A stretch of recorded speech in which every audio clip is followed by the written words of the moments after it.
Make some noise for Ibrahim, Sincere, and Abira, representing Refugee Youth Group.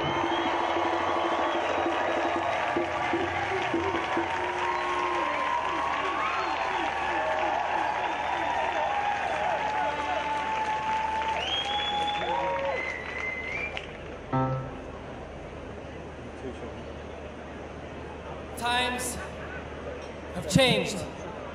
Let me rewind to the days not so long ago as you may think that our people were enslaved.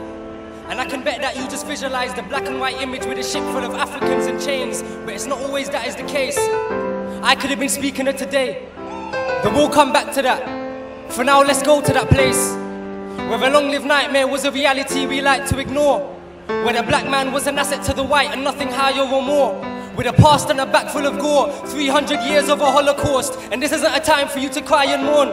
This is the time we bring the people to life like the sky when it's dawn. Because it wasn't exactly sympathy that the Mau Mau were fighting for. They fought so they can reclaim the humanity that was taken from them.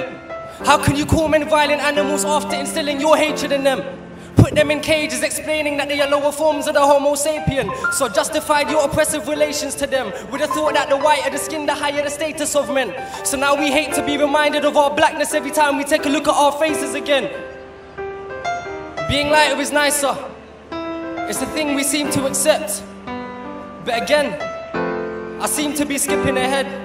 And times have changed. We can go further back to the times of Garvey, or a little less to the rise of the Black Panther Party, but let's flip the page and go back to when Malcolm and Martin tried to make us see that your dark skin was a beautiful gene, before racism was paintbrushed under the carpet. So it was after a long period that your youth were asleep that Martin had a vision, and of course it was a beautiful dream. But Malcolm reminded us that if you have to, then you must shoot to be free. And they called that crude and extreme. But let me enter the mind state of an ex-slave after the trade was abolished.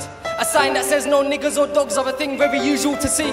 I would love to sit here and listen to you explain what the Constitution reads, but words are just words. I demand that you prove them to me. Because though I've had my language, culture, history, name and religion removed from me, love is the best thing that you looted from me. That was my grandfather that saw his wife and children executed at sea, imagine that. So calling the rage of the oppressed irrational just sounds just a little too deluded to me.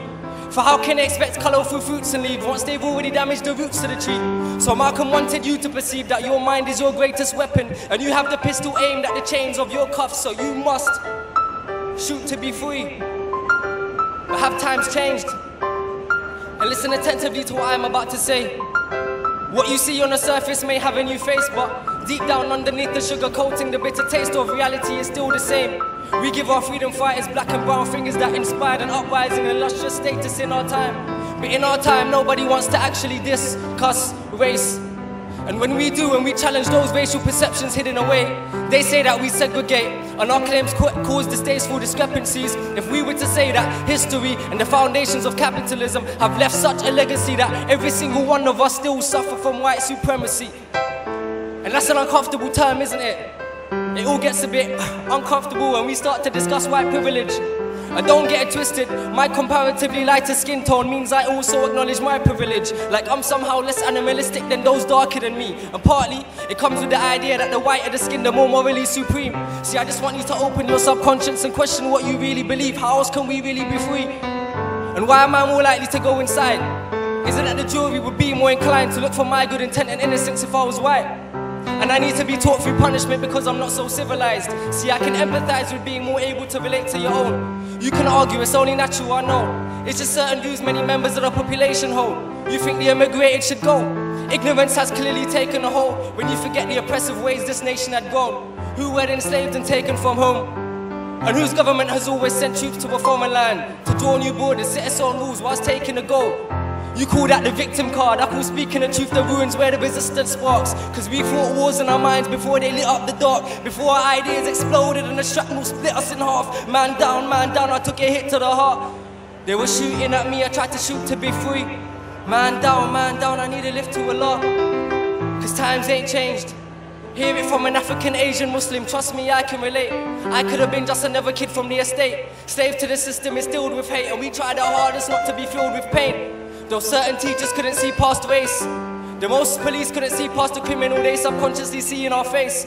And that cycle of discrimination could have been the reason most of my friends didn't see past grades. The only way out they could see was money from the C-class grade. And my talk was only talk when I tried to say that we are great. It hurts that I failed most times.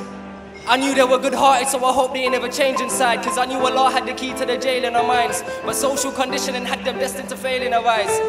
The history teacher should never take the blame for their crimes. But the way his story told our tale isn't right. Columbus was a power-hungry conqueror who tried to wipe out the native tribes. But still it's like they celebrate his life.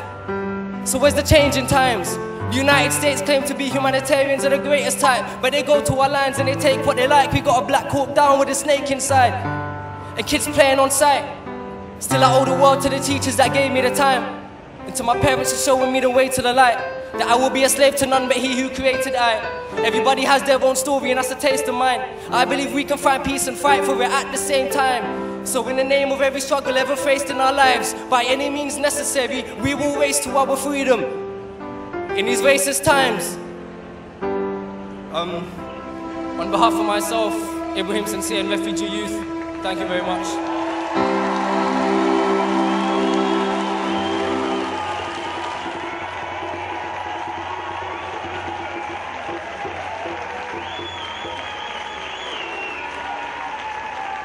Refugee Youth!